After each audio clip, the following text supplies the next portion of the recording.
Unit 4, Track 10. Hello, Joe. Good to see you again. Hi, you too. So, how did you get on with the devices we asked you to test for us? Oh, fine. Well, mostly. OK, well, we'll come back to those in a minute. First of all, I was wondering if I could ask you a few questions about your attitude to new electrical products. This will help us with future marketing. Is that OK? Sure. OK. First of all, how much do you spend on electronic items a month? Let me see.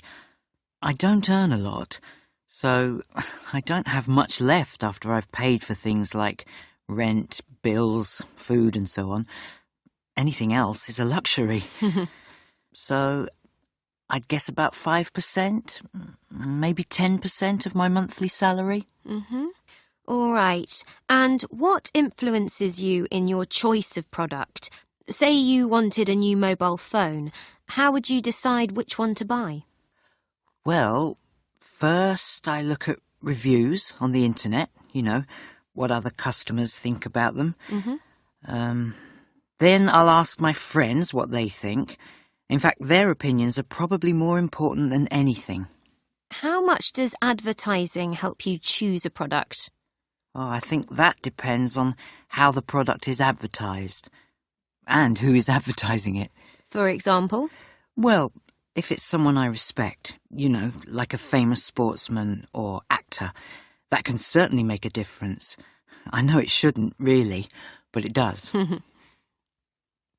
And where do you buy most of these products? The high street? The internet?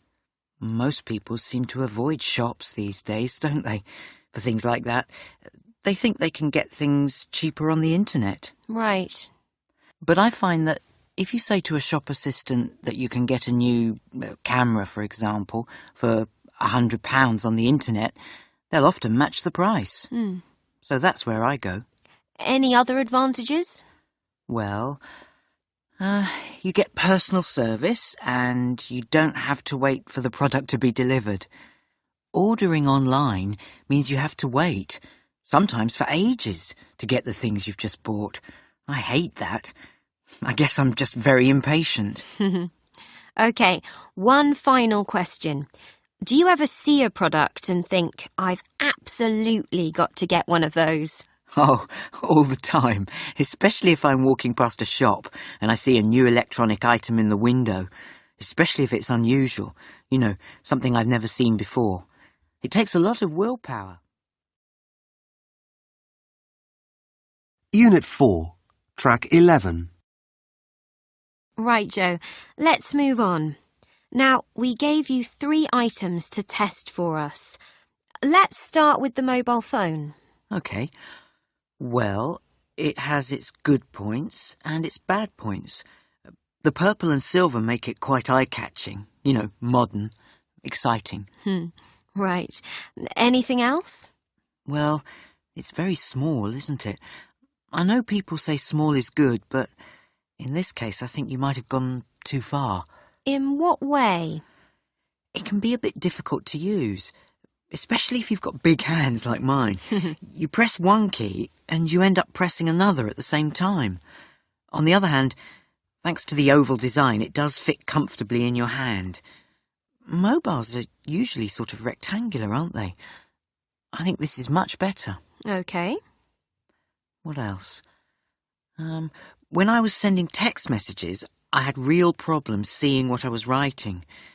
It's not that the screen was too small, just that it was a bit dark. If you're outside, you can hardly see anything on it. We added a few things that you don't get on other mobiles. What did you think about those? Ah, right. Well, that noise it makes if you move away from it, that's really annoying. It's basically a good idea, but I think that after a while it would drive me mad. So you probably wouldn't buy it? Probably not. When I buy a mobile phone, I don't want one that's going to be difficult to operate. There's no point having a phone that looks good if you have to spend ages trying to make a call or send a text message. It's funny, but I find that more expensive mobile phones are more difficult to use than cheaper ones. It should be the other way round. So keep it simple, right? Right. And I want a phone that doesn't have problems picking up a signal or doesn't cut you off halfway through a call. And all those games and other things you get on a mobile, I really can't see the point in those. Fair point. Next, the digital radio. What did you think? The audio quality was crisp and clear, even if you turned it up really loud. Some sound systems can sound a bit distorted at higher volumes, but not on this one, so 10 out of 10 for that. Great. The thing is, I'm not sure if it's the area I live in, but the choice of radio stations seemed very limited. Mm-hmm.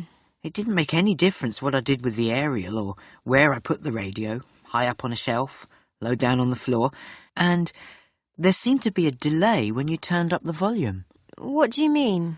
Well, when you press the volume control, for example, nothing seems to happen for a few seconds. And the same thing happens when you want to change radio stations. OK, the third item was the laptop computer. What's your opinion on that? I really liked it. It's so small, so compact, but easy to use at the same time. I don't think you could make it smaller if you tried. But at £900, I'm not sure you'd get many customers. That's a lot of money for a laptop.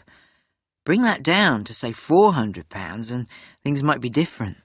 Any other changes you'd make, like adding more memory, for example? I think that's fine as it is.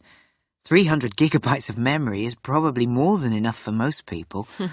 And incidentally, the way the keyboard folds out so that it's like a full-size one, that's really clever. But the computer doesn't have anywhere you can play CD-ROMs. And I'd include a light in the keyboard so you can use it when it's dark. Well, thanks, Joe, for your comments. I think we'll find those